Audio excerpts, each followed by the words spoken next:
The Vision High School Sports Beat is brought to you by the 11 locally owned Vision Automotive Group dealerships, offering Buick GMC, Dodge Chrysler Jeep Ram, Hyundai, Kia, and Nissan, and the resale division, with locations in Webster, Henrietta, Penfield, Fairport, Canandaigua, Ontario, and Palmyra, and online at visionauto.com.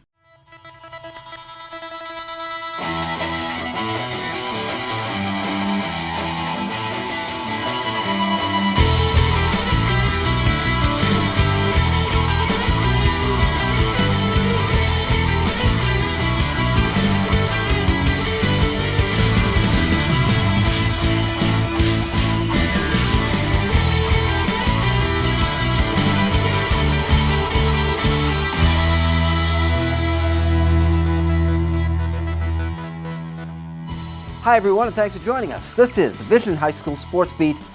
I'm Bill Pucko. Every week at this time we take a comprehensive look at sports in Section 5 in Monroe County and begin with our honor roll of high school teams. Number 3 this week, Victor Ice Hockey, undefeated through its first 10 games. Chase Erlin, 22 saves in a 4-2 win over Penfield. Number 2, Pittsford Swimming, no surprise at 9-0 in dual meets. Sam Roach is the headliner this year. And at number 1, Pittsford Mendon Girls Basketball, 10-0 to start. The defending champs are led by Lexi Green, who scored 15 against Brockport. The game at Brockport was won by the Vikings by 36 points. A little something different this week. A salute to the alumni of the 2012 Matt Marino Wrestling Invitational in Webster, including the beginning of a long championship run for a then 8th grader by the name of Yianni Diakomihalis. It was among the first big wrestling tournaments of the season. The Matthew Marino Invitational is named in honor of a former Webster wrestler who graduated in 1999 and died in a car accident 2 years later. The Marino featured 11 mats, 16 high schools, 7 of those from Section 5. Some wrestlers wrestling as many as 9 times over the 2-day event. Hilton finished 6th overall, but features a star-studded lineup. Beginning at 99 pounds with Yianni Diakomihalis, who took on a friend of his, Derek St. James of Gates Chi-Line.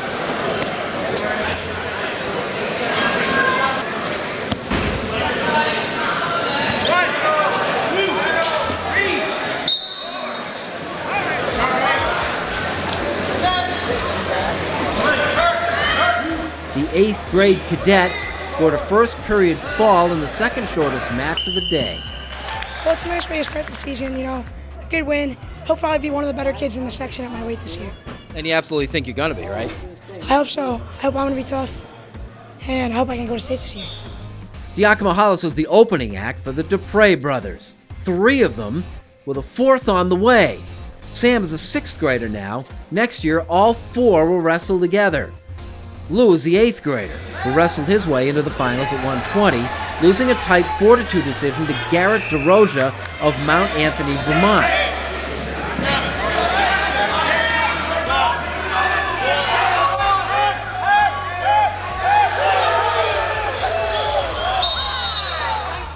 Vince Dupre, state runner-up as a sophomore last year, drew the meet's tough guy at 138. 2-time defending small school New York champion Nick Ty of Phoenix out of Section 3. It was the first and probably the only time that these two would meet. It's very tough. He's always in a good position, and it's going to be hard to score some points out on this. So. Do you get a chance to scout him at all? Like you go in there with a game plan? Yeah, just a little bit during the tournament. See what he does, shoots, what type of shots he does, and I can just see what kind of style of wrestler he is. So. What'd you get out of that? He just likes to go after it. He's always constantly going and stuff. He just likes to score points. The two battled scoreless through the first period before Ty took over.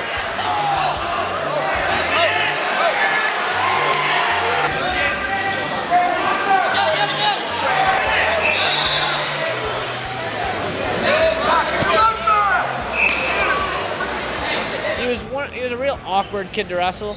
So once I kind of got an understanding of what he was trying to do, what setups he was working for, I knew what I could and couldn't get away with. And once I can open a guy up, you go wide open 4 minutes, and he needed breaks. I wasn't giving it to him. The tournament's most impressive wrestler was a 16-3 winner. Vince's twin brother Anthony was next up at 145, taking on Jude Gardner of Fredonia. Anthony Dupre has wrestled up from his brother at Hilton, a situation which sorted itself out, according to Coach Craig Gross. But they see a lot of each other in practice. The two twins, they practice together every day. Sometimes they mumble to each other, get a little bit out of hand and start fighting, so you got to break them up, put them with a different partner. And then they have their own little language. Despite making the finals, all three of the Dupre boys came up short in their final match, Anthony in a 5-3 decision.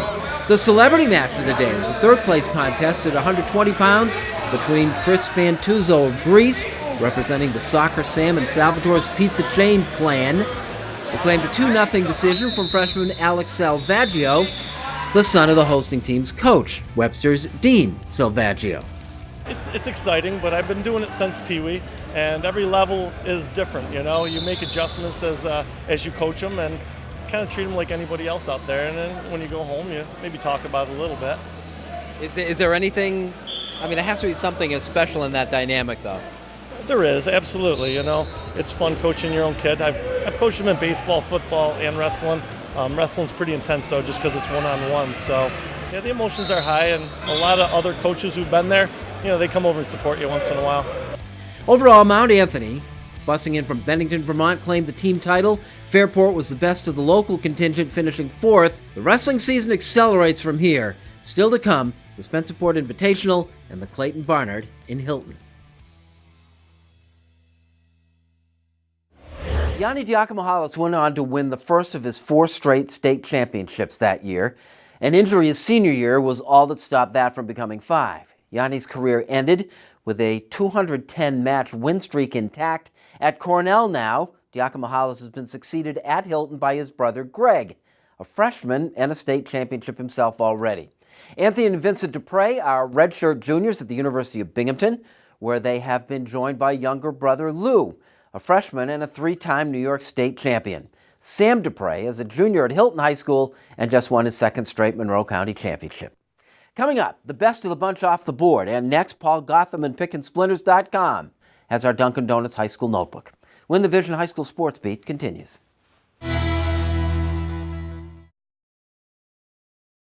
With Dunkin' Deals, get a $2 medium latte from 2 to 6 p.m.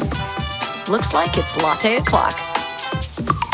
Time for a rich, creamy afternoon pick-me-up with a $2 medium latte from 2 to 6 p.m.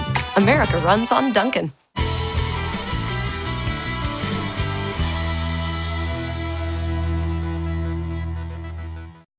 Welcome back. Thanks for joining us. This is the Vision High School Sports Beat. I'm Bill Pucko. Time now for our high school notebook, brought to you by Dunkin' Donuts, and here with it, Paul Gotham from PickandSplinters.com. Hey, Paul, what do you got on the site this week? Plenty of high school basketball, boys basketball coverage. Kevin Klubja, full-time coverage of the Amherst, and we've got stats, and of course, Matt Traybold with his wit and wisdom there, Trabs Gabs on the site, giving a lot of insights on local boys coverage. You know, it's a little off the subject, but, Kevin Klubja is the best hockey writer that this town has ever seen. And the Amherst are having a good year, really good year. It's a nice team. That's a great catch for you guys, I think. Hall of Famer, writing about a team that's on its way up, and the way that Kevin captures everything, it's obvious that he's been around the game for decades, and his knowledge just comes out in every article. I work with him on the Hall of Fame committee, and some of the things that he says is like, it's embarrassing how much less I know than him. High school basketball, look, it was really kind of a shame to see the weather got the better of the rap tournament this year, didn't it? It did. Went from 7 games, 7 scheduled games on Saturday, to 3 games on Sunday, but certainly we got to see a good mix of teams. Leadership Academy and Irondequoit both out on the court on Sunday. That Leadership Academy team, undefeated, 10-0. Our stats crew with Pick and Splinters, they're averaging over 80 points per game, and they have an offense. It's interesting, I sat next to Chris Carden for a quarter. They have an offense which scores in so many ways, whether it's Rondell Watson, whether it's Des Ellis, whether it's Devon Brown. And on that day, it was sophomore Shaheen Britt getting a season-high 17 points. Yeah, Watson has put up some monster games, and at the same time, there's times in the box score where he hardly shows up, and they still win. And what they've done is, Rondell, as a sophomore, was a shooting guard, and they moved him over into the ball handling position, and He has gone from a guy who was kind of a catch-and-shoot guy, needed others to create for him, into creating for others. So you don't see it in the box score because sometimes he takes his foot off the pedal on the scoring and he starts distributing the ball, and they keep scoring. Over 80 points a game. It's amazing to watch. What class are they playing out of? They are A2, Class A2. Last year, they were first seed going into the sectionals, and they were upset by Wilson Magnet in the opening round. A little sideline, they won their last 7 games in the regular season last year, opened up with 10 straight this year. They've won 17 of 18 right now. Is there a team in that class that can stay with them? Wilson did score with them. That one game where Rondell had his 52 points was an amazing 109-92 game. Wilson can, because of guys like Robert Davis and Desi Floyd, can stick with them. It's yet to be seen, though. You know, and that's something that when you bring up that big game and the closeness of that game, that happens at every level of basketball. When a guy goes off, even to the Michael Jordan level, when a guy goes off and has a huge game, it isn't necessarily good for the team. Those games tend to be close. And it's interesting to think that was a game played at the old Charlotte Gymnasium. That's where Leadership Academy is now, which is a smaller court, which lends itself to having more possessions and more points. But there's one thing to say have more possessions, and another thing to start filling the bucket up the way those two teams were last night. It was an exciting game to watch. All righty, Paul Gotham, PickandSplinters.com. Thanks very much. This is the High School Notebook, brought to you by Dunkin' Donuts.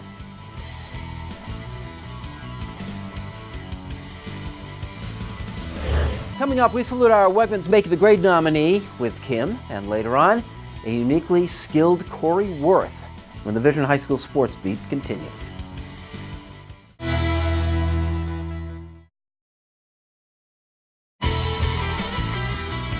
Welcome back, and thank you for watching the Vision High School Sports Beat. I'm Kim Burnson. It's time now for Making the Grade, brought to you by Wegmans. Wegmans is a proud supporter of Making the Grade, which highlights the accomplishment of Section 5 student athletes on and off the playing field.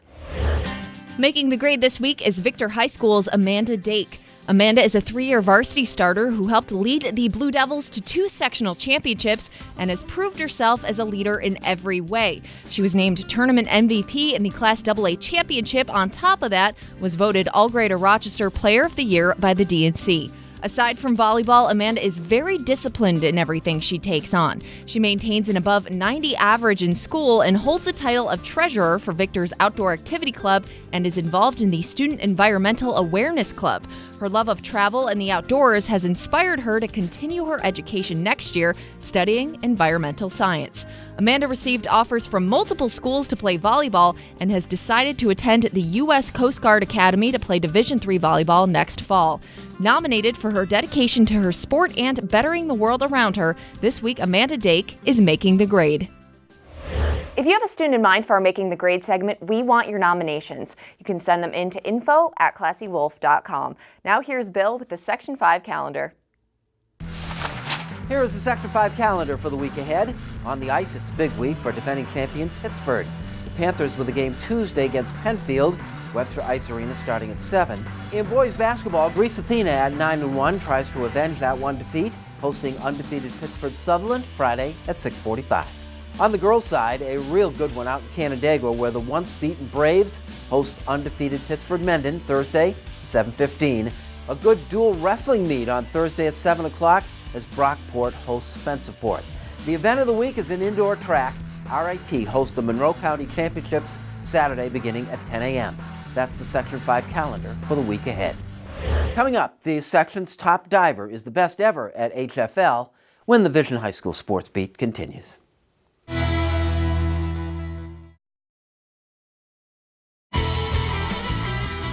Welcome back. Thanks for joining us. This is the Vision High School Sports Beat. I'm Bill Pucko. It is time now for our honor roll of high school athletes. At number 3 this week, Tyler Nicely, Fairport Hockey, had 2 goals and 4 assists in a win over Penfield. At number 2, Jamoni Cole got loose for 38 points in a win over at School of the Arts.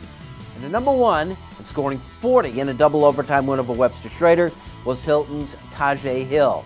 11 of Hill's 40 came in those overtimes. Corey Wirth is building his own tradition at HFL and one of nature's oddball activities, off the diving board.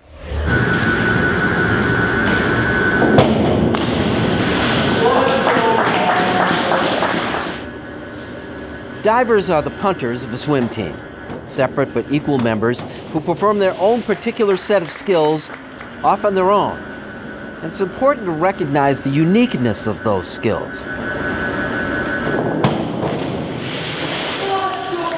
There's nothing in nature that diving represents. It's totally unnatural to bounce on a piece of aluminum, throw yourself up in the air, and then try to make a splashless entry. Nowhere in nature does that happen. It's only in diving where you'll find that.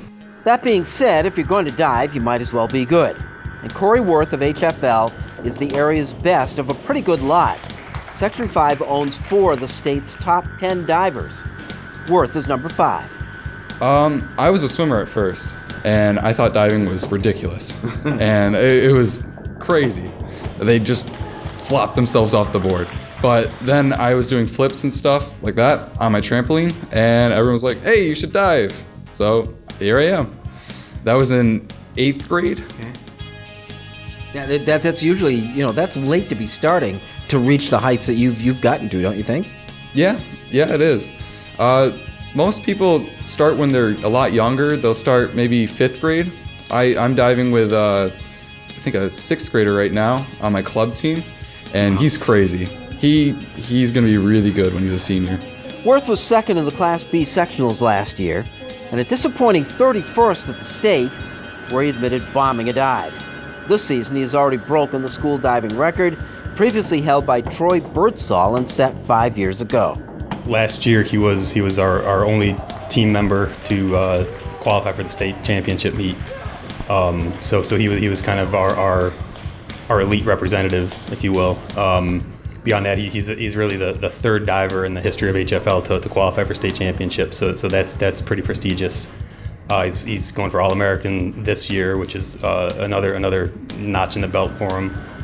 And beyond the diving stuff, he really brings the energy to the team. He's a great motivator and a great teammate, and he's showing the younger divers the ropes too, which is important.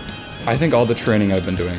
So starting with Blue Wave, I learned all of my dives in pike position instead of tuck, and that increased my degree of difficulty like crazy. So I have a better score multiplier, as you would say, and it's just incredible.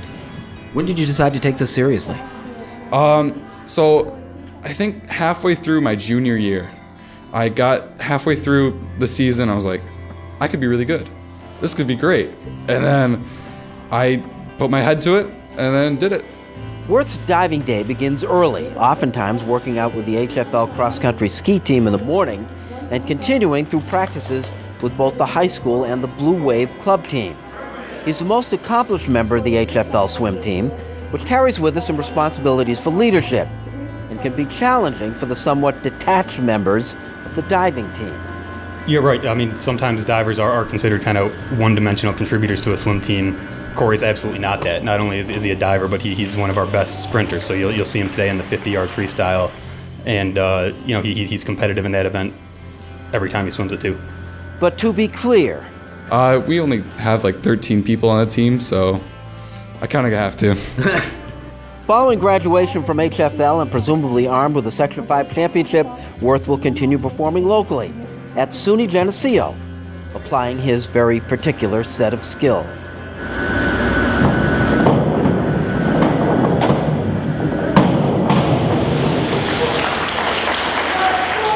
Not everyone is meant to be a diver, just like not anyone is meant to be a boxer. There's people that can take those punches. There's not a lot of people that can take smacking over and over again and convincing themselves to get over that hump. Corey does it better than all the divers I've ever had.